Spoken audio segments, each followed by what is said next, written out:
Kunstatoship is Misha Barra. I am going to put on a jig called the Flail, and we'll have a shot of it. Haven't played this in a long time, so we'll have a shot of it. I'm wearing merchandise from a gig I was on last night. The Fontaines DC, who were playing in Dublin last night and who were an absolutely brilliant band. So it was amazing. So the Fontaines DC, so great. Anyway, this is called the Flail.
So I'm going to slow it down completely now, and look, talk a little bit about ornamentation.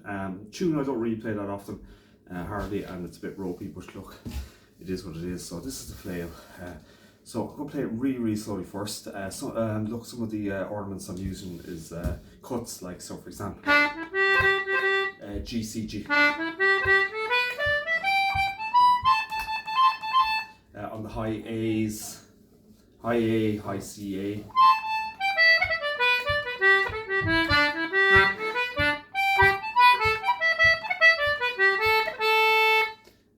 Ornaments on the A, I'm using the A on the press on that one, so I'm just using the kind of a variation. You can use A on the pull and also on the press, and put it with a low A. These are just tricks. Second part, there's ornaments on the high A's, which is high A, C, A.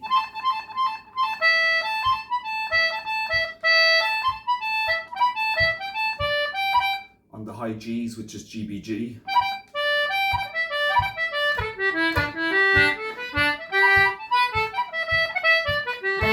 And a little bit of double octave playing. So it's a very nice tune, and it's handy enough, and the notes are widely available on the internet. So the Flail. So I play it very slowly. So if you ever go to an Irish music workshop, generally speaking, you'll try and learn by ear, and basically you try and copy as best as possible. The only thing I'd say on the concertina, I keep saying it, know the layout. The more dexterous you can be in terms of moving, using different notes on the concertina. What I mean is that I give it, like, you've got a high D on the press, which I use mostly on the left hand side, and you've got a high E on the thing, but you also have it on the right hand side on the middle row. So in Irish music you can interchange it, and it gives you different ornamentation. So it's just different, and depending on the tune you can make it easier for yourself. The same with the G's. You've got three normal or middle G's, which you can interchange, and by doing it you can make the tunes easier to play in terms of efficiency, and then also change the ornamentation. So just in general, write out the notes on the layout of your concertina on the board, and just know them. So I didn't realise that when I first learned the concertina many years ago when I was a child, and I had to relearn a lot of the tunes.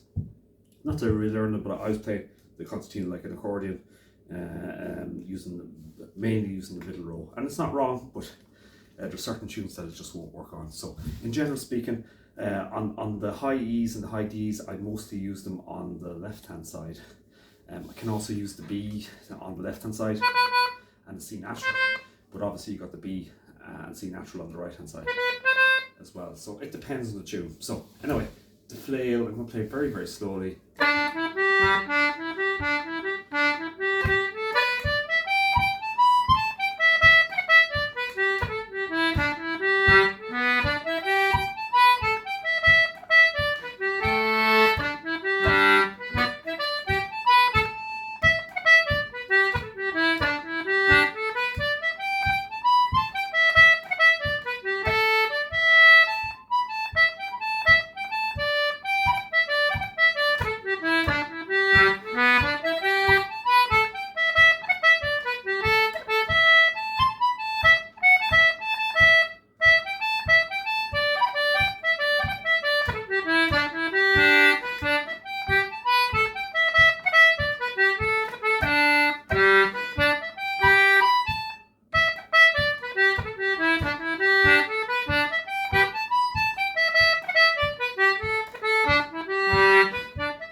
Play much more slowly again. That's the tune, and then again you just practice, put in your own variations, own ornamentation.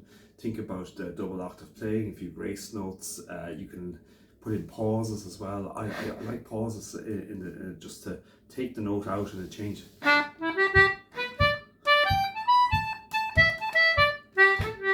That's exaggerated, but I do like that type of style of play. And then it's not might be everyone, but it makes it kind of staccato rather than a legato style.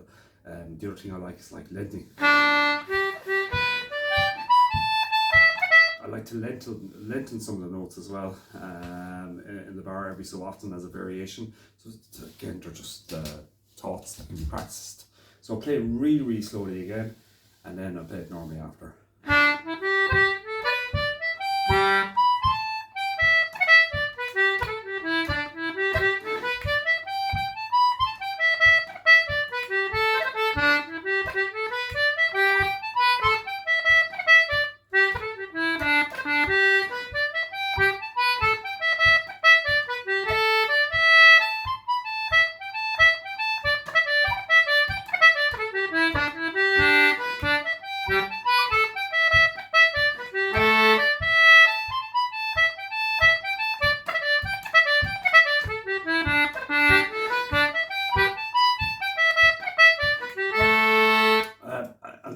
Sometimes on that tune you can play the low D's on the press as well.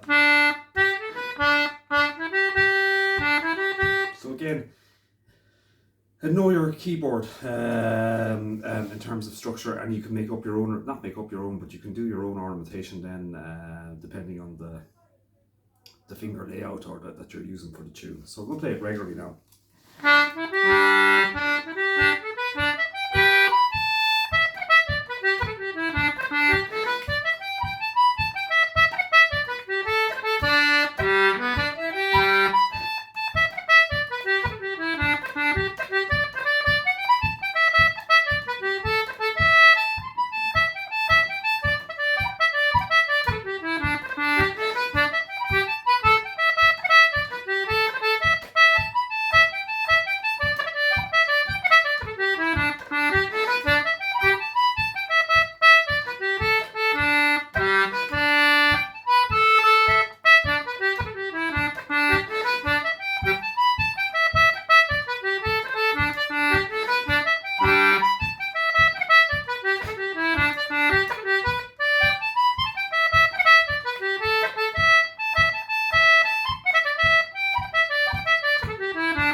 That's the basic tune.